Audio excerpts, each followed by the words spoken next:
Olá, bom dia, 6 horas e 1 minutinho, o programa Notícia de Frente está começando, então seja muito bem-vindo, muito bem-vinda. Bom dia, Kleber Lima. Bom dia, Luciana Gavilha, bom dia, professor Haroldo Arruda, bom dia a você que nos honra todos os dias com a sua audiência. Eu abro hoje com um verso do jornalista e poeta João da Silva Negrão, que diz o seguinte: sou negro, ainda que me queiras moreno. Muito bem, muito bem. Depois eu explico por quê. Bom dia, professor Haroldo Arruda. Bom Porque dia. o debate aqui começa antes, né? Bom dia, Bom querido. dia, Luciana, bom dia ao Kleber, bom dia a todos os nossos queridos telespectadores, uma excelente quarta-feira a todos. É isso aí, quarta-feira começando, meio da semana, e fica aí, hein, o WhatsApp do programa para você mandar aqui a sua mensagem. A gente adora falar com você, então, ó, fica antenado conosco. Tem as nossas redes sociais também e você pode acompanhar o programa pelo Facebook em tempo real ou depois aí quando tiver um tempinho, tá? E agora nós vamos para as imagens do trânsito, vamos saber como está a movimentação nas principais vias daqui da capital para você seguir aí com muita tranquilidade. Nós temos aí imagens, olha só que tranquilidade, hein, professor, hein, Kleber? Pois Nenhum movimento. Aí é um trecho da Avenida Miguel Sutil. Tranquilo, que tá meio escurinho lá ainda. Ó, professor, o frio tá chegando. Tá chegando, viu? O clima diz que vem já mesma começa a onda aí, mudar. né? Agora a gente tem aí um outro ângulo. Aí é da prainha, a estação ali do terminal. Muito tranquilo o movimento nesse horário, muito cedinho ainda. Sabe o que a gente podia fazer hoje, Luciana? Ah. Saindo do roteiro aqui, pedir para os nossos telespectadores em Cáceres, Barra do Garças, Sinop, Tangará da Serra, Rondonópolis, mandarem vídeos do trânsito nessas cidades. O É interiorzão uma boa ideia. aí de A gente meu vê, Deus, tem A um né? gente comparativo. vê, porque aqui não tem as câmeras da Perfeito. CEMOB aqui, Isso. né? Mas não Tenho temos cer- a informação de O que lá. você acha? Eu acho não, já Vamos pedir? concordamos aqui, É. queremos sim imagens aí do interior. Faça isso, viu? O Kleber fez um pedido aqui, porque todos os dias, né, o programa mostra as imagens aqui de Cuiabá principalmente, mas você no interior, Rondonópolis. manda pra gente, até se você quer sugestões, de mandar aqui, ou seja, né, correções, melhor dizendo, pode mandar aqui o vídeo aí do trânsito no município em que você está. Rondonópolis e Sinop, por exemplo, tem a travessia urbana da BR-63, que todo dia assim é uma roleta russa atravessar aqui Meu para quem, Deus. para pedestre, ciclista e motociclista. Olha Perfeito, aí. Kleber, aí, olha. Então tem muita coisa para reivindicar no interior, hein, em relação ao trânsito. A gente está vendo aí um trecho da Avenida do CPA, muito tranquilo também, aí nos dois sentidos, né? 6 horas e 4 minutinhos, não poderia ser diferente, uma quarta-feira normal, mas o bom é que pelo menos você pode sair de casa com tranquilidade. A gente tem agora imagens de um trecho aí da Avenida Miguel Sutil, com a Marechal Deodoro, um caminho aí muito importante. Daqui a pouquinho esse trânsito aí muda completamente, fica pesado e aí sempre foi um trecho um pouquinho complicado. Ainda bem que tem a passarela agora, embora nem todos os pedestres acabam respeitando, fazendo uso dela, acabam atravessando correndo, viu, Kleber, professor? Por meio do trânsito, complicado isso, viu? Né? Miguel Sutil com a Dante de Oliveira. Olha o céu branquinho lá no fundo, passou bem rapidinho, viu? É o frio chegando, gente. Olha os motoqueiros. Motociclista. Então, eu fiz de propósito. Eu queria entender por que desse preconceito contra motoqueiro. Não Antigamente tem. era motoqueiro, jaqueta de couro, tudo motoqueiro. Agora não, tem motociclista. Não, tem uma diferença brutal entre Qual o que é a motoqueiro e o diferença? motociclista. O motoqueiro não respeita regra nenhuma de trânsito. Não. Então é um motoqueiro mal educado. É, exatamente. Mas ele é um motoqueiro. Ele anda em passarela, bate E, em o, retrovisor. no caso do ciclista, é bicicleteiro? Não, aí eu não sei. Ué, Bicicleteiro é um Já o termo que motociclista eu ele ouvi tem todo um só em respeito, uma Mato gentileza Grosso. com Acho o que outro, assim, né? Anda corretamente, né? É mimimi dos tempos pós-modernos aí. Não, Porque é. o motoqueiro pode sim respeitar a lei de trânsito, mas ele anda de motoqueiro. Professor, eu achava que motoqueiro era aquele que amava a moto e também o rock, né? O motoqueiro, né? O roqueiro com mas Aliás, ontem foi o dia do né? rock. a gente Foi dia passou do batido, né? Foi. Você está gostando de rock agora, Kleber? Eu sempre gostei. Sempre gostou? Eu lá em Goiás fundei a primeira banda de rock no interior, lá em Iporá. Mas berçário ainda. Mas isso quer dizer que você é eclético ou epilético? Os dois. Hoje em dia mais eclético, mas já fui epilético. Fui epilético, né? Ai, brincadeira, eu não resisti. Eu não resisti, professor. E bombou no Twitter, né? Essa resposta dela. Tinha um amigo nosso, que eu não vou citar o nome em respeito, que um dia ele foi falar uma palavra ofensiva que dirigiram a ele. Ele falou assim: olha, eu não estou magoado, porque esta palavra não existe no meu calendário. Certo, entendeu?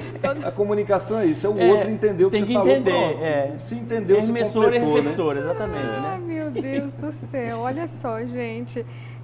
Vamos que vamos, né? Tem muito assunto aqui, mas eu queria explicar o porquê que eu abri... Por favor, por favor. Na minha saudação já, o Sou Negro, ainda que me queiras moreno, em razão dessa polêmica criada por um vereador lá de São Paulo que disse, abre aspas, que o Celso Pitta era um negro de alma branca, fecha aspas. Alma não tem cor, tem até uma música muito famosa do Chico César, né, que é um cantor paraibano negro, que fala isso: a alma não tem cor porque eu sou branco, a alma não tem cor porque eu sou negro, né? A alma não tem cor, a alma é espírito. E as pessoas são o que são, não precisa ficar com eufemismo. E o João Negrão, quando escreveu esse verso dentro de um livro de poesias, colherem seca, sede em bocas, algo do tipo, ele tratava exatamente desses eufemismos, essa tentativa de suavizar a dimensão do negro. Não, você não é negro, você é moreninho, como se ser negro fosse algo ruim. Então, assim, os negros com consciência racial assumem que são negros, ainda que mais escuros, mais claros, retintos ou menos retintos. Sou negro, ainda que moreno. O meu protesto daqui da bancada do A Notícia de Frente. A declaração do vereador lá paulista, né, chocou o parlamento, ele foi muito criticado, grande parte do parlamento acabou, né, avaliando essa postura dele, racista. Depois, professor, o vereador tentou até se retratar, mas não deu certo não, você viu? Não corrige mais, né? Ele disse que não era bem aquilo que ele queria dizer. E eu acredito que não era bem aquilo que ele queria dizer. Aqui, recentemente, um colega jornalista negro, postou um autoelogio, se referindo a alguém que tinha dito para ele que ele era um negro de alma branca, e ele ficou feliz. E eu fui tentar demonstrar para ele o erro em que ele se encontrava, de que ele não poderia ficar feliz com aquilo, e ele não, né? Veio debater que ele era sim um negro de alma branca. Então, o nível de alienação, de inconsciência das pessoas, às vezes, produz esse tipo de ingenuidade ignorante, de achar que não está ofendendo. Por isso que eu usei esse verso do João Negrão, que eu acho que ele é muito significante quando a discussão é essa: sou negro ainda que me queiras moreno, porque a pessoa quer bem. Claro. Eu sou filho de um casal interracial, família do meu pai negra, família da minha mãe branca, gente branca de olho azul. E a minha avó materna tinha esse gesto comigo quando eu era criança. Ela até tinha uma frase que eu não esqueço, ela falava, né? E com muito carinho, com muito amor, não tenho dúvida. Falava assim: tadinho do meu filho, ele é pretinho, mas é tão bonitinho. Você vê que o preconceito, no profundo da cultura, né, o racismo, e a pessoa não tem consciência que é racista. Mas é uma oportunidade para a gente discutir esses temas. Mas ao longo dos anos, a gente percebe um respeito maior, né? A identidade mudou, por mais que ainda não seja o suficiente, é preciso avançar muito mais, Kleber. Mas a percepção é de que houve uma modificação com né? Sim, houve um crescimento, né, evolutivo aí da raça humana, né? Acredito uma evolução, que uma diminuição do preconceito. Isso é perceptível, inclusive, por força da própria raça, né? Isso é muito importante. Agora eu acho que no seu comentário logo no começo você foi cirúrgico, né? Existem certas coisas na vida que são coisas etéreas, né? Completamente etéreas, sublimes e não combinam com nenhum tipo de preconceito, absurdamente nenhum tipo de preconceito. Infelizmente, ainda neste século, nós estamos discutindo coisas completamente anacrônicas, né? Pela fraqueza e pela pequenez humana, né? Nós já tivemos negro no Supremo Tribunal Federal, Joaquim Barbosa, que destaque. Temos negros nas empresas, temos uma negra apresentando um telejornal de grande, um dos líderes de audiência do Brasil, que é a Maju. Tem um negro aqui na bancada da Notícia de Frente. Quer dizer, e tem índios, tem mulheres, tem orientais, descendentes, né? Porque no fundo, lembrando um pouco de Darcy Ribeiro, a grande raça nossa é de mestiço. Ninguém aqui é puro sangue. O brasileiro... Ninguém é puro sangue, não tem essa. Sangue. O cara pode ser de branco, de olho predomina, azul. Né, predomina, uma característica, exatamente. Mas aqui todo mundo Não, e até por isso, né, que a brasileira, o brasileiro, mais o que bonito, é, né? vai, é o que é, justamente por conta da miscigenação. Mas falando de racismo, eu acredito que o Brasil não deveria ser racista justamente por conta dessa miscigenação. Nós temos ainda, mas um dos principais cases, Kleber, já que você citou personalidades, eu gosto muito sempre de relembrar o case dos Estados Unidos, né? O presidente negro, Barack Obama, mas até porque acredito que os americanos, né? Professor, pelo amor de Deus, não existiu, acho que massacre maior com os negros do que nos Estados Unidos. Eu acho que foi no programa passado que eu disse, na região onde eu morei, até hoje existe esse preconceito muito forte. Bairro branco, bairro negro. Tarkington, bairro branco, Capitol Street, bairro negro. Eu morei numa cidade, em algumas cidades no interior da Finlândia, Kleber, né? E tem uma cidade chamada Joensuu, fica na divisa com a Rússia, né? Essa cidade, ela é altamente preconceituosa, tanto é que tem um museu que ressalta Hitler, para você ter uma ideia. Meu pai. A raça ariana, né? A raça ariana. O museu, eles têm orgulho do museu lá em Joensuu, né? Fica próximo a Kuopio e a Iisalmi, são cidades pequenas do interior de Helsinki, da Finlândia, né? Que o Hitler para eles é algo assim, sabe? Baixinho, que nem bigode não crescia. Exatamente, mas é um líder que eles se vangloriam, eles ainda acham que é o cara, entendeu? Eles querendo que é superior em quê, né? E você disse baixinho. Baixinho, mas você superior, não, ele quer ser superior, é baixinho. Impressionante. O bigode nem crescia. E nessa comitiva que eu fui, tinha uma moça negra, né? E o preconceito foi, assim, claro, terrível. Olha, o nome desse vereador aqui, que a patroa já mandou a gente parar com a conversa, é vereador Arnaldo Faria de Sá. Do PP. De São Paulo. Ele é do PP. Vamos aprender um pouco aí, vereador, sobre raça e sobre religiosidade. Que já deveria ter aprendido, né? Sobre bom, gente, humanidade, né? Humanidade. Vamos mudar de assunto agora, porque a gente vai travar agora uma luta aqui para que a gente possa explicar para você o que está acontecendo em relação ao ICMS da energia fotovoltaica. Mas quem vai trazer para a gente mais detalhes ao vivo agora é o repórter João Fernandes. João, explica para a gente que história é essa que a Procuradoria-Geral não vai entrar aí com uma ação direta de inconstitucionalidade em relação ao que foi aprovado lá na Assembleia Legislativa, que significa o quê? A derrubada de veto do governador Mauro Mendes. Explica para a gente melhor essa posição aí da Procuradoria-Geral de Justiça. Bom dia para você, uma ótima quarta-feira, João.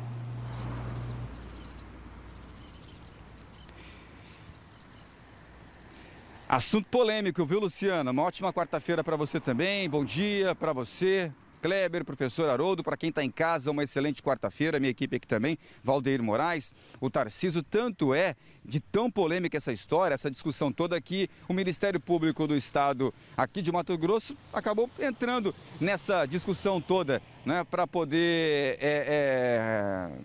até discutir, para saber o que fazer com essa discussão toda, com essa polêmica toda da cobrança do ICMS sobre a energia solar. Tanto é que o Procurador-Geral da União, o Procurador-Geral do Estado, o José Antônio Borges, ele disse que a supressão do termo que garante a cobrança de ICMS sobre as operações que envolve a energia solar não garante por si só a isenção. Desta forma, segundo o Procurador-Geral, a medida não teria efeito. A polêmica em torno da energia solar em Mato Grosso teve início com o retorno da cobrança sobre a tarifa de uso do sistema de distribuição, ou seja, segundo a Energisa, o que ela explica é o seguinte, que quem tem esse sistema de energia solar, quando falta ou tem algum problema, acaba usando o sistema de distribuição da Energisa. Então, diante dessa situação, a discussão se tornou pauta na Assembleia Legislativa de Mato Grosso, que aprovou a isenção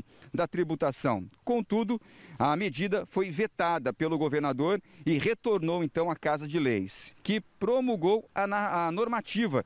Com a promulgação, o Ministério Público de Mato Grosso, que já havia notificado que o governador Mauro Mendes que a judicializar a lei por inconstitucionalidade, apontou que a norma é inócua, mas afirmou que não ingressará com uma ação contrária. Com tudo isso, o deputado estadual Faisal Kalil, do PV, ele entregou ontem à Promotoria de Defesa do Consumidor do Ministério Público uma representação criminal contra a Energisa, concessionária de energia elétrica que atua aqui no nosso estado. O parlamentar, ele pede que o órgão tome as medidas cabíveis, tome as medidas administrativas, civis e criminais cabíveis contra a quem de direito para sanar o abuso por ela, a Energisa, ter lançado na fatura de seus consumidores ilegalmente a cobrança, portanto, do ICMS sobre a geração de energia solar. O deputado, viu, Luciana, também aponta na representação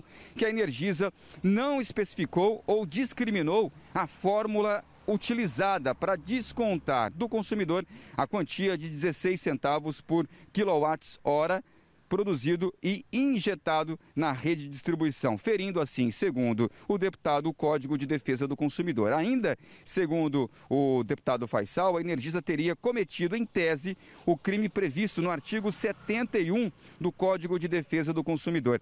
Abre aspas, é a ganância financeira que permeia a concessionária aqui no nosso estado, o que não acontece nos estados vizinhos, como Rondônia e Mato Grosso do Sul, onde não existe essa cobrança e a concessionária é a mesma.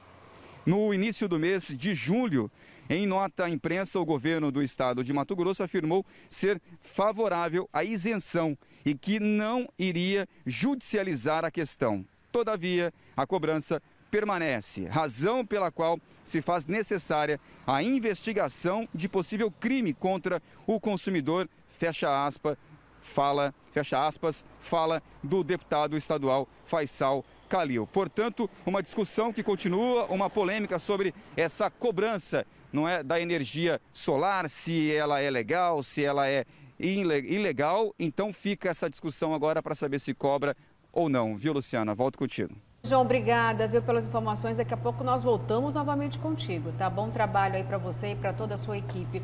Olha só, Kleber e professor, que situação, né? A gente tá vendo essa história se arrastar, o consumidor lá na ponta não tá entendendo nada. Virou uma confusão porque aí o governador gigantesca disse que é legal, vetou o projeto da Assembleia Legislativa, de autoria aí do deputado Faisal Kalil, e o parlamentar continua dizendo que o projeto dele é constitucional, sim.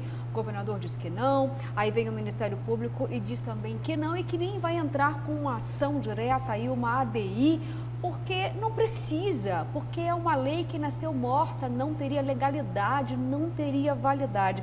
Ó, só para lembrar, daqui a pouco a gente vai ter aqui uma entrevista ao vivo com o primeiro secretário da Assembleia, Eduardo Botelho, parlamentar, vai falar também sobre este assunto. Mas agora eu jogo para os senhores.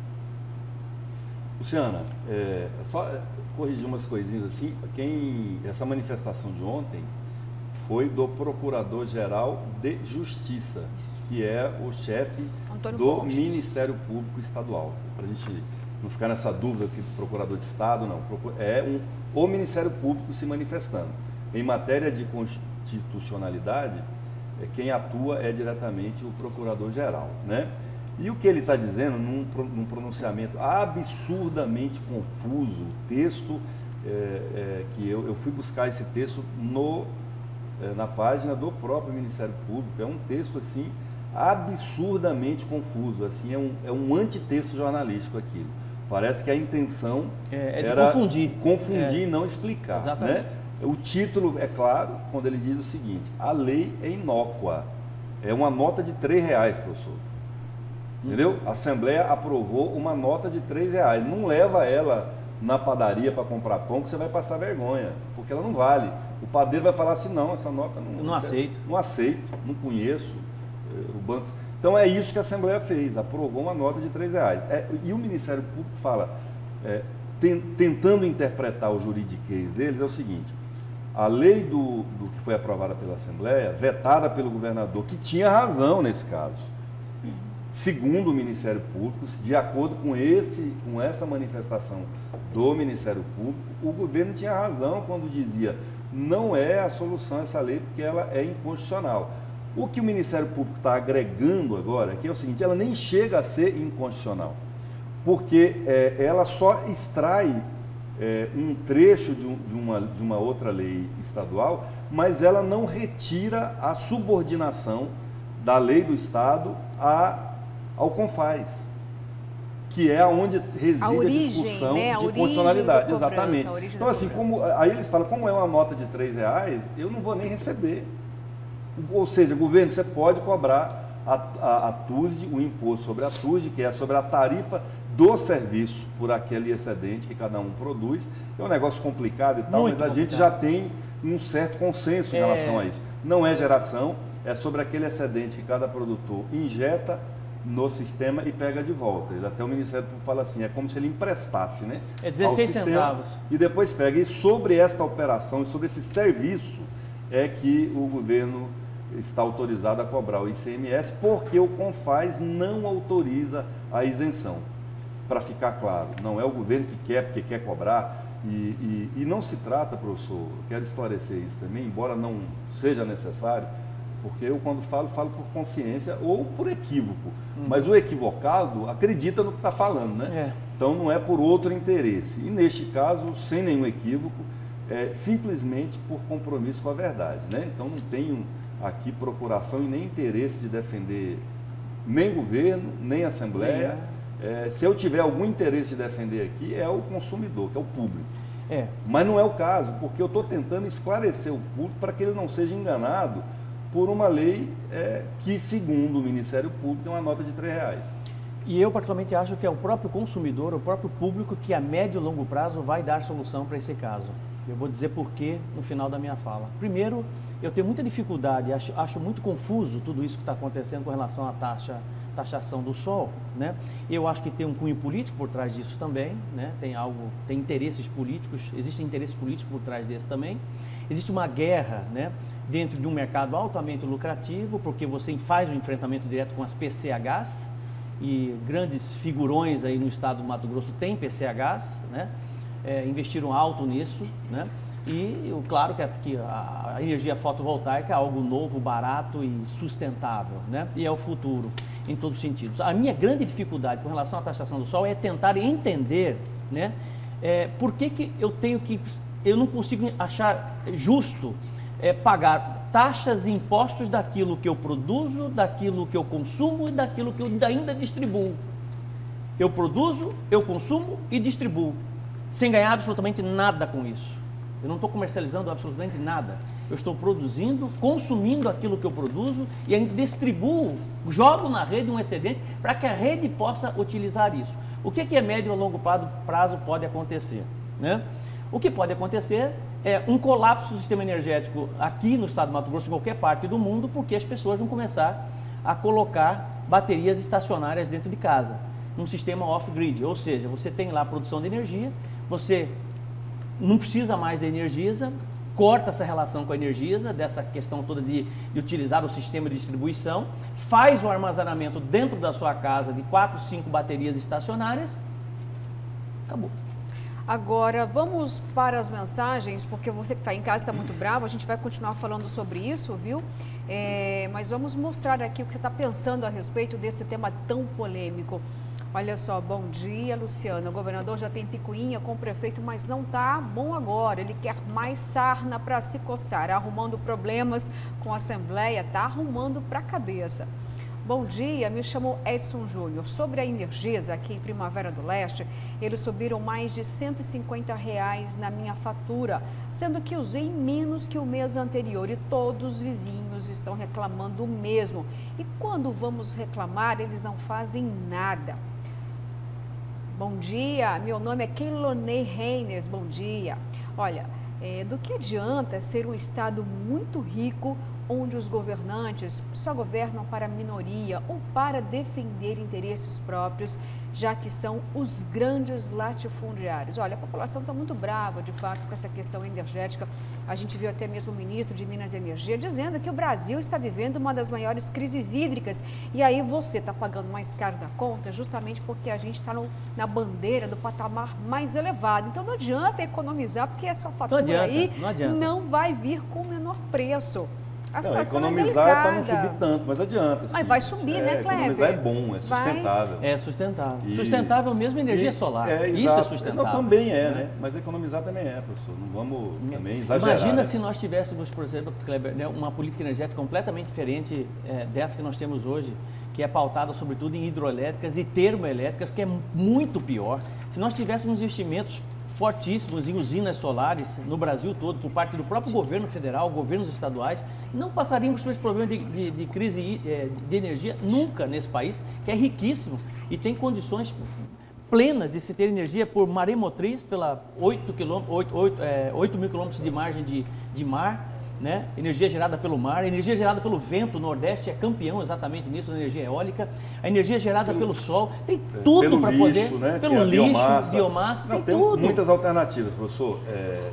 Eu quero só lembrar ao senhor e à Luciana e ao nosso telespectador que sobre esse assunto específico da manifestação do Ministério Público sobre a legalidade da lei da Assembleia, nós vamos ter oportunidade de, Botelho, né? Daqui a pouquinho, tratar do assunto com o deputado Eduardo Botelho. Né? Exatamente. Olha só, tem ainda falando da questão energética, tem uma bomba aí, viu, Kleber, viu, professor, em relação a PCH, que são as pequenas centrais hidrelétricas, Kleber, no Pantanal Mato Grossense. Muitos empresários do setor querem investir nessa região pantaneira, ou seja, na bacia do Pantanal, mas o Ministério Público trava aí, né, uma discussão muito importante, e aí os projetos que existiriam nessa região praticamente tem que ser suspenso nesse momento, tem que esperar aí uma decisão da ANA, que é a Agência Nacional das Águas. E uma discussão ferrenha que há muitos anos acontece aqui em Mato Grosso. Havia um dado, inclusive, Kleber, que pelo menos 50 bilhões de reais deixaram de ser investidos aqui no estado nos últimos 10 anos, porque uma licença ambiental para construir uma PCH demorava em torno de 12 anos, professor. Já imaginou um investidor, Kleber, esperar 10, 12 anos para conseguir uma licença ambiental para ter aí uma PCH que é de baixo impacto ambiental? Pois bem, mas a questão aí da vez é PCH na região pantaneira. Seria isso, de acordo, né, com o Ministério Público, uma destruição ao meio ambiente, a fauna e a flora, Kleber. O Ministério Público, as entidades ambientalistas e os pantaneiros, a comunidade ribeirinha, temem bastante pela introdução dessas PCHs, que os empreendedores dizem que não causam nenhum impacto negativo, né? Porque a água passa e vai embora, não tem reservação, né? Isso, diferente tem represa, da hidrelétrica, né? exato. Então não vai alagar nada, porque as turbinas são geradas pela corrente d'água, pelo fluxo. O problema é que tem muito mito nisso. Até hoje, por exemplo, a gente vive, o que é um fato, a gente vive um problema de seca, de baixa no volume d'água, na lâmina d'água, das baías de Chacororé e Cia Mariana. Eu sou frequentador daquele local, como pescador, como contemplador, que eu acho lindo aquilo, muito bonito. É lindo. O passeio é bonito, a água é bonita, andar de barco naquilo ali, ver os animais, etc., é uma coisa que vale o ingresso, né? Como se diz aí no popular. E ela, de fato, está baixando a cada ano. Tem muita gente, até hoje, professor, muitos ribeirinhos especialmente, que acreditam que a seca das baías tem uma relação direta com a usina de Manso. Né? Os especialistas dizem ao contrário, que a usina de Manso ajuda a regular, né, o volume de águas do rio Cuiabá e, por extensão, das baías do Pantanal. Há inúmeros outros fatores que impactam no problema da seca dos rios. Desmatamento, assoreamento, draga tirando areia tira um pouco e remove a outra. Quer dizer, desmatamento dos barrancos, né, das margens dos rios. Enfim, tem uma mudança climática, importante. Tem um tanto de fatores, mas o que as pessoas conseguem enxergar é aquele impacto que está ali na frente dela, a usina de Manso e a PCH. Acho que é um debate que precisa ser feito urgente, com mais participação popular. A SEMA tem que encabeçar isso com os estudos técnicos e esgotar. Agora, eu sou de uma opinião que o poder público deve agir da seguinte maneira: na dúvida, não faça. Na dúvida, não ultrapasse. Não é assim que as pessoas de bom senso, de prudência fazem? Principalmente ligado ao meio ambiente, né? Exatamente. Eu dizia isso, eu lembro de ter dito isso uma vez ao então governador Blairo Maggi, em 2003, quando ele foi perguntado por uma jornalista de um veículo nacional se ele era a favor ou contra os transgênicos. Ele falou, até que, ele era governador já, né? Até que não haja prova definitiva que a transgenia faça mal ao ser humano, eu sou a favor. Na hora que ele terminou, eu falei, governador, o senhor falou como empresário, porque como governador devia ser o contrário. Até que não haja prova que faz mal, o senhor tem que ser contra. Porque a saúde das pessoas em primeiro lugar. Eu até vou chamar aqui a atenção, o Kleber disse que era até uma recomendação do MP, não, já é uma decisão judicial, um destaque do portal Gazeta Digital, falando sobre a crise hídrica e a justiça barra construção de usinas hidrelétricas no Rio Cuiabá. Juiz da Vara Especializada do Meio Ambiente, Rodrigo Roberto, determinou que o governo do estado suspenda imediatamente o processo de licenciamento ambiental para a instalação de pequenas usinas hidrelétricas em toda a bacia do Rio Cuiabá. Foi fixada multa de 150 mil por dia de descumprimento. Aqui diz que a decisão atende ao pedido do Ministério Público Estadual e também estabelece que o Executivo apresente no prazo de 20 dias um plano emergencial para aumentar a vazão da água das baías Chacororé e Cia Mariana, localizadas na região do Pantanal. O documento deve conter um planejamento de curto, médio e longo prazos, com vistas à resolução concreta e continuada das questões relacionadas à redução no volume de água das duas baías. Kleber, o que você traçou aqui é um panorama que faz a gente relembrar que isso não é uma discussão, não é um fato imediato, nunca aconteceu antes com esses corichos, né, que estão secos no momento. Kleber, você é mato-grossense, há quantos anos você vê essa discussão ambiental? Recentemente até um professor da Universidade Federal de Mato Grosso, está aposentado no caso, ele disse o seguinte, gente, intervenções nos municípios, viu, construindo estradas sem licença ambiental. Formou ali um dique, fez um tipo de um represamento, impediu que esses corichos pudessem levar água nas baías, ou seja, um crime ambiental. Então isso reflete o fato de que são muitos, inúmeros fatores que acabam trazendo esse impacto ambiental de destruição para a região pantaneira. Mais cedo ou mais tarde vai aparecer. Exatamente. Agora eu te pergunto, a gente precisa de PCH? A gente precisa de PCH, mas eu acho que não. Localização dessa Luciana, PCH... Luciana, aí que eu falo, é uma visão, pode ser uma visão completamente diferente de todo mundo, mas aí que este momento extremamente propício para que os nossos governantes passem a sair da caverna. É preciso sair da caverna e enxergar novas alternativas. Se nós pegarmos, por exemplo, as PCHs continuam da mesma forma, com a mesma matriz. E a proposta, a ideia é médio e longo prazo, com bons projetos, né? Nós vislumbrarmos, sobretudo, novas matrizes, né, de energia, o que é fundamental para esse estado do Mato Grosso. Né? Imagine você se nós pegarmos, por exemplo, todo investimento que é feito numa PCH, nas termoelétricas, por exemplo, que são investimentos bilionários, e nós transformarmos isso em outras matrizes energéticas que não vão agredir de forma alguma o meio ambiente. Não teremos mais essa preocupação. Você vai me falar, por exemplo, que a construção de uma grande usina solar no estado do Mato Grosso, pelo governo do estado, financiado pelo governo federal, você vai ter algum problema ambiental? Nenhum. Zero.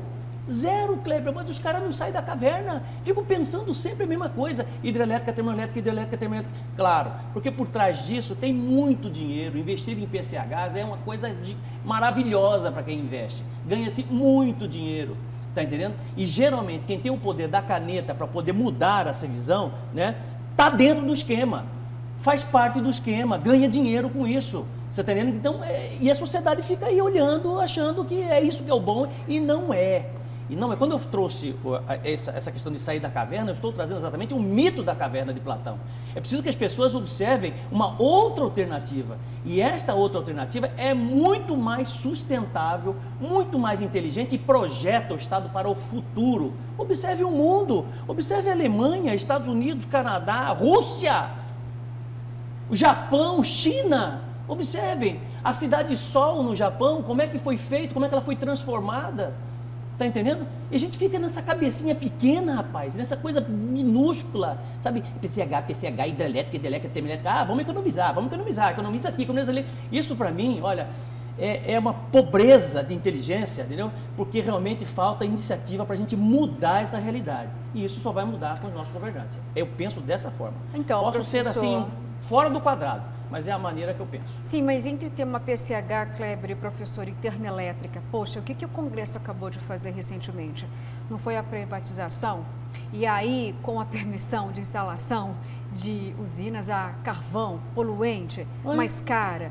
Qual é a sabedoria nisso? Isso é pensar na nação? Ou seja, existem ainda muitos jogos de interesse, Kleber? Tem ambientalistas no meio, tem um lobby aí imenso de organismos internacionais também, e aí não é respeitada a vocação energética de cada região brasileira, e a gente continua aqui, refém de uma conta de energia cara, aí coloca o meio ambiente como sendo aí um alvo de destruição. E aí, o que a gente pode esperar? Então, eu acho assim, que nem tanto ao céu, nem tanto ao mar. A gente precisa ter uma matriz energética que se sustente em várias alternativas.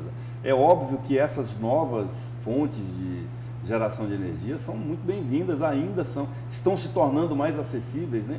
10 anos atrás, você falar em instalar uma usina fotovoltaica era um negócio infinitamente mais caro, então está barateando, são todos produtos importados, estão ficando mais baratos. Eu só acho que a gente assim não pode também radicalizar muito. Fechem-se as hidroelétricas e agora é só porque assim a gente tem que ir combinando as possibilidades até a gente chegar nessa realidade da geração sustentável. Exatamente, algo que seja bom também para o bolso da população e não apenas para o bolso dos empresários e atendendo interesses aí escusos, né? Bom, gente, esse assunto rende muito, a gente vai voltar a falar sobre ele em outra oportunidade, porque agora são 6h37, eu vou chamar um rápido comercial, mas continue conosco, tem uma entrevista especial na sequência com o deputado Eduardo Botelho, primeiro secretário da Assembleia Legislativa de Mato Grosso.